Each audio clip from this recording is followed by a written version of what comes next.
Hello everyone. तो आज हम शुरू करते हैं इकोनॉमी क्लास 10th का chapter number 2 that is sectors of economy.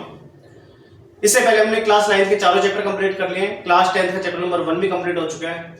अब इस चैप्टर में हम पढ़ेंगे डिफरेंट टाइप ऑफ सेक्टर्स के बारे में। अगर हम बात करें सेक्टर्स को 3 भागों में डिवाइड किया हुआ है। पहला है प्राइमरी, दूसरा सेकेंडरी और तीसरा टर्जरी। यूपीएससी में पिछले साल मेंस में भी सेक्टर्स के ऊपर सवाल पूछा गया है। प्रीलिम्स में भी इसके ऊपर सवाल आ चुका है। कहां से सवाल बनते हैं वो हम आने वाले वीडियोस में डिस्कस करेंगे। पहले हम इसके बेसिक समझते हैं। सेक्टर की बात करें, सबसे पहले होता है कौन सा? Primary sector. इसमें इन सेक्टर्स में हमें ये देखना है कि कौन सी सर्विसेज किसके अंदर आती है, वो हम पढ़ेंगे। प्राइमरी सेक्टर के अंदर वो सब चीजें आती है जहां पर एक ह्यूमन डायरेक्टली नेचुरल रिसोर्सेज को एक्सप्लॉइट कर रहा है, उनका शोषण कर रहा है अपनी लिवलीहुड को कमाने के लिए। That is primary sector. जब टेक्नोलॉजी इतनी एडवांस नहीं थी, इतनी स्किल्स नहीं थी, तो सबसे पहले याद करो जो भी ह्यूमंस थे, ज्यादातर जो कंट्री के लोग होते हैं वो किस पर डिपेंडेंट होते हैं? एग्रीकल्चर के ऊपर। और किसके ऊपर डिपेंडेंट होते हैं? डेयरी के ऊपर, मतलब एनिमल से मिलने वाले जो भी फूड प्रोडक्ट होते हैं।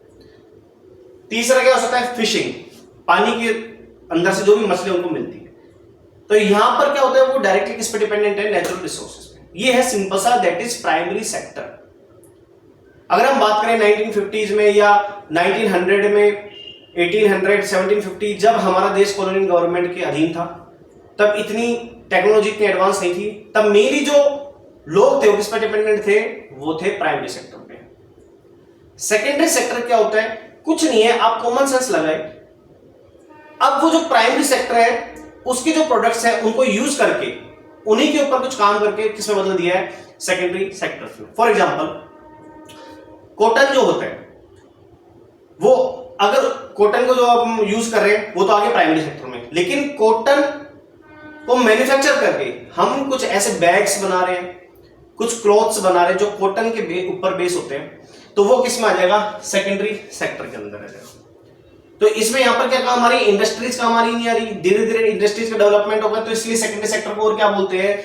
Industrial sector. क्या बोलेंगे हम? Industrial sector. तो प्राइमरी सेक्टर वो हुआ जहां पर डायरेक्टली किस पे डिपेंडेंट है? नेचुरल रिसोर्सेज पे। और सेकेंडरी सेक्टर वो होता है जहां पर प्राइमरी सेक्टर के जो प्रोडक्ट्स होता है उन्हीं को मैन्युफैक्चर करके क्या बदल दिया? प्रोडक्ट बना दिया। सबसे लास्ट में आता है कौन सा? टर्जरी सेक्टर। टर्जरी सेक्टर एक्चुअल में क्या करता है? ये प्राइमरी सेक्टर और सेकेंडरी सेक्टर इन दोनों की जो ग्रोथ होती है उसको एनहांस करता है। ये थोड़ा सा एडवांस लेवल है। फॉर एग्जांपल, प्राइमरी सेक्टर मैंने आपको बताया जैसे एग्रीकल्चर के ऊपर डिपेंड करता है, ठीक है भाई। फॉर एग्जांपल, मान लीजिए कोई कश्मीर के अंदर कोई फार्मर है और वहां पर मेनली एप्पल, मैंगो इनका प्रोडक्शन हो रहा है। अब उनको उस कश्मीर से लेकर वही चीज मध्य प्रदेश में भेजनी है, तो वहां पर उनको किसी की जरूरत पड़ेगी? वहां उनको ट्रांसपोर्टेशन की जरूरत पड़ेगी। तो जो ट्रांसपोर्टेशन है वो किस में आ जाएगा? टर्जरी सेक्टर, क्योंकि उसके अंदर अब स्किल की जरूरत पड़ेगी। अगर उन प्रोडक्ट को कश्मीर से लेकर मध्य प्रदेश बेचा जा रहा है तो कुछ ना कुछ पैसे का ट्रांजैक्शन होगा। जहां पैसे की बात आई वहां बैंक की बात आनी है। तो यहां पर जो नया सेक्टर आएगा क्या हो जाएगा? बैंकिंग। अगर किसी से बात करनी होगी तो उनको फोन की जरूरत पड़ेगी, लैंडलाइन की जरूरत पड़ेगी, तो कम्युनिकेशन की जरूरत पड़ेगी, तो कम्युनिकेशन। इसमें डिफरेंट सेक्टर हो रहा था। हॉस्पिटल जो सेक्टर वो भी इसमें आ जाएगा, एडमिनिस्ट्रेशन, लॉयर, ये सब चीजें।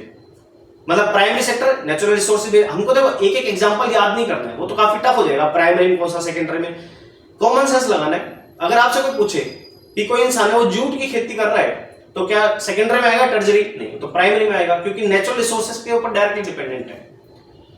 आगे बात सुनो, कोई कोकोनट की प्लांटेशन कर रहा है तो किस पे डिपेंडेंट हो गया? लेकिन कोकोनट जो है उसका जो पानी है उसको बना करके एक बोतल में भरकर एक बेच रहा है, तो किसमें आएगा? सेकेंडरी सेक्टर में। और उस कोकोनट जो है उसी का जो ट्रांजैक्शन हो रहा है, मनी से रिलेटेड कोई भी बात हो रही है बड़े लेवल पर, तो वो किसमें आ जाएगा? टर्जरी सेक्टर में। क्लियर है मेरी बात? तो प्राइमरी, सेकेंडरी, टर्जरी सेक्टर, ये बेसिक है इसका। आगे बढ़ते हैं। 2 वर्ड दिए हुए हैं, गुड्स एंड सर्विस। देखो गुड्स वो सब चीजें जो हम डे टू डे लाइफ में यूज करते हैं। सर्विस मतलब हम डायरेक्टली उस गुड्स को कंज्यूम नहीं कर रहे। सर्विस मतलब अलग तरीके से, जैसे कि अगर हम बात करते हैं हॉस्पिटल की, अगर हम कभी बीमार होते हैं तो हम कहाँ जाते हैं? एक डॉक्टर के पास जाते हैं, डॉक्टर हमारा ट्रीटमेंट करता है, तो वो एक तरीके की सर्विस है। ठीक है, तो उसको हम क्या बोलेंगे, सर्विस। नेक्स्ट चीज, एक वर्ड दिया हुआ है आपके एनसीईआरटी में, that is final goods and services. Final goods का मतलब ये होता है ऐसी चीज जो एकदम लास्ट में मिली हो। देखिए कोई भी कंट्री होती है, अगर हमें क्या करना है वो बताना है कि उसकी इकोनॉमी कितनी छोटी है कितनी बड़ी है, तो हम इन 3 सेक्टर से तो डिसाइड करेंगे। इस सेक्टर में कितना प्रोडक्शन हुआ, मान लीजिए ए, इस सेक्टर में प्रोडक्शन हुआ बी, और इस सेक्टर में प्रोडक्शन हुआ सी। तो अगर मैं किसी कंट्री की बात करूं उसमें 3 सेक्टर होने वाले, एक सेक्टर और होता है क्वार्टरली सेक्टर, लेकिन अभी एनसीईआरटी में नहीं दे रहा तो हम अभी नहीं पढ़ेंगे। तो कंट्री की जो इकोनॉमी होगी वो होगी ए प्लस बी प्लस सी। क्लियर है वाली बात। अब मैं छोटा सा एग्जांपल लेता हूं, किसी भी कंट्री की इकोनॉमी डिसाइड करना है वो कितनी बड़ी है छोटी है, तो हम किससे नापते हैं, वो नापते हैं सिंपल सा एक इंडिकेटर होता है दैट इज जीडीपी। ये मैं आपको क्लास 9th वाले चैप्टर में बता चुका हूं, ग्रॉस डोमेस्टिक प्रोडक्ट।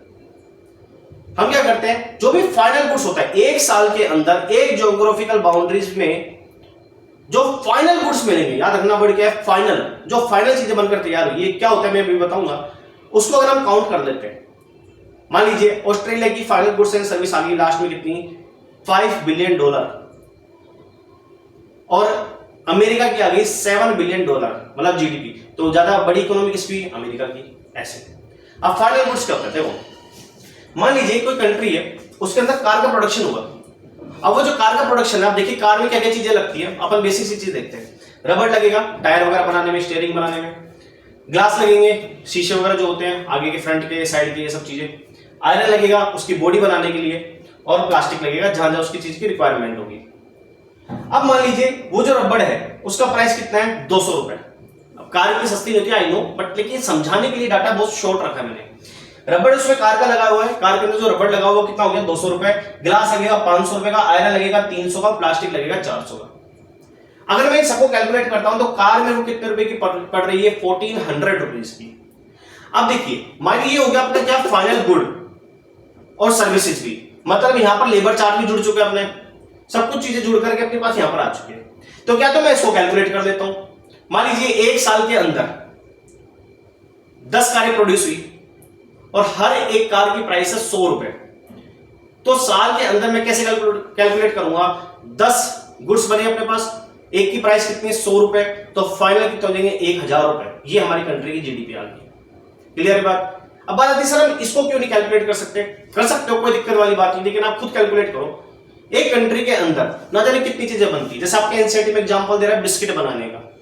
अब आप सोचो हर एक बिस्किट का प्राइस, मतलब फ्लोर भी ऐड कर रहे हो, शुगर भी ऐड कर रहे हो, लेबर चार्ज भी ऐड करते हो, उसमें जो प्लास्टिक के रैपर लगे वो भी ऐड कर रहे हो, इलेक्ट्रिसिटी सब कुछ ऐड कर लिया आपने, एक उसको कैलकुलेट कर रहे हो आप। सोचो कैलकुलेशन कितनी बड़ी हो जाएगी, कितनी हेक्टिक हो जाएगी, कितना समय ले लेगी। उसकी जगह हमने सिंपल क्या तरीका अपनाया, भाई कार तो बनी रही है ना, यहां जो प्राइस आएगा वो इसको जुड़कर ही तो आएगा। क्या तो आप अलग अलग चीजें हर एक कैलकुलेट करो, कितनी सारी कमोडिटीज बनेगी, या अच्छा क्या होगा फाइनल में जो चीज बनकर तैयार होगी इसको कैलकुलेट कर दो आप, तो वो ज्यादा इजी हो जाएगा और जल्दी रहेगा। तो जीडीपी क्या हो गई, एक कंट्री के अंदर, मतलब एक ज्योग्राफिकल बाउंड्री के अंदर कितना प्रोडक्शन हो रहा है एक साल के अंदर, that is gross domestic product. इसको क्या बोलते हैं, ग्रॉस डोमेस्टिक प्रोडक्ट, याद रखना। और ये क्या डिसाइड करेगा कौन सी इकोनॉमी कितनी बड़ी है। अभी इंडिकेटर भी आया था, इंडिया ने फ्रांस को पीछे छोड़ दिया 5th पोजीशन पे, और अभी सुनने में आ रहा है कि आने वाले टाइम में इंडिया शायद 3rd रैंक पे आ जाएगा, यूके को पीछे छोड़ता हुआ। ठीक है, तो हम इस बारे में बाद में डिस्कस करेंगे। तो ये चीज हम इसको डिस्कस कर चुके हैं। तो वापस सुनिए, primary, secondary, tertiary sector, 3 sector. ऐसा सेक्टर जो डायरेक्ट नेचुरल रिसोर्स पे डिपेंडेंट है, प्राइमरी, उससे मैन्युफैक्चरिंग होगी, कोई प्रोडक्ट हम यूज कर रहे हैं, बना रहे हैं। सेकेंडरी, टर्शियरी सेक्टर थोड़ा एडवांस हो जाता है, communication, banking, transportation, lawyer, hospital, ये सब चीजें उसमें आ जाती है। फिर हमने कॉन्सेप्ट समझा जीडीपी क्या होती है, एक साल के अंदर एक ज्योग्राफिकल बाउंड्रीज के अंदर फाइनल गुड्स एंड सर्विसेज क्या प्राइस है, वो हो गया। फाइनल गुड्स क्यों कैलकुलेट करते हैं, मैंने आपको सिंपल से एग्जांपल से समझाया। तीसरी चीज, आप खुद बताइए, जैसे एनसीईआरटी में ग्राफ दे रहा है, ग्राफ तो मैंने आपको पहले ही पढ़ने का तरीका बता दिया है। ग्राफ को ऐसे ना पढ़े कि उसको आपको सारा डाटा याद करना पड़े, वरना बहुत ज्यादा लेंथी हो जाएगा। बजट और इकोनॉमिक सर्वे बहुत इंपॉर्टेंट है यूपीएससी पॉइंट ऑफ व्यू से।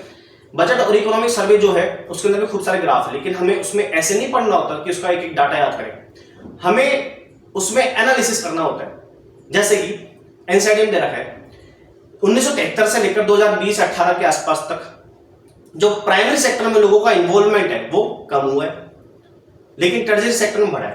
क्या कारण हो सकता है, खुद भी सोच सकते हैं। जैसे जैसे समय बीतता है, लोग एजुकेशन तरफ ज्यादा रुझान होता है, गवर्नमेंट के द्वारा फ्री एजुकेशन प्रोवाइड कराई जाती है। तीसरी चीज, जमीनें जो होती हैं, पहले एग्रीकल्चर लैंड्स बहुत ज्यादा होती थी लोगों के पास, अब धीरे धीरे वो शॉर्ट होने लग गई है। वो भी हो सकता है कि इसलिए क्या लगता है उनको कि भाई स्किल सीखो, डायरेक्ट टर्जियरी सेक्टर में एंटर करो और अपने पैसे कमाओ। फोर्थ क्या हो सकता है, फैमिली का जो साइज है वो रिड्यूस हो रहा है। खेती करना कोई एक जने के बस की बात नहीं है, मैन पावर की जरूरत बिल्कुल पड़ती है। तो अब इसमें बताइए, मान लीजिए कोई इंसान है, वो अकेला है, उसके लिए क्या चीज आसान रहेगी, खेत में जाके काम करना अकेले को, या फिर पढ़ाई लिखाई करके एक डॉक्टर बनना। मतलब टफ तो वो भी है, लेकिन अगर हम अर्निंग पॉइंट ऑफ व्यू से देखें तो लोगों को ज्यादा सहूलियत किसमें मिल रही है, टर्जियरी सेक्टर में।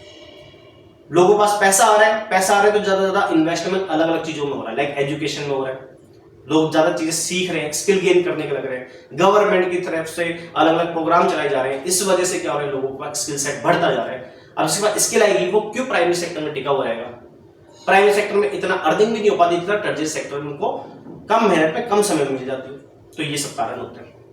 ये है पार्ट 1। इसके बाद इस चैप्टर को कंटिन्यू करेंगे अगले लेक्चर में। यहां तक कोई दिक्कत हो कमेंट सेक्शन में पूछेगा। तब तक के लिए थैंक यू।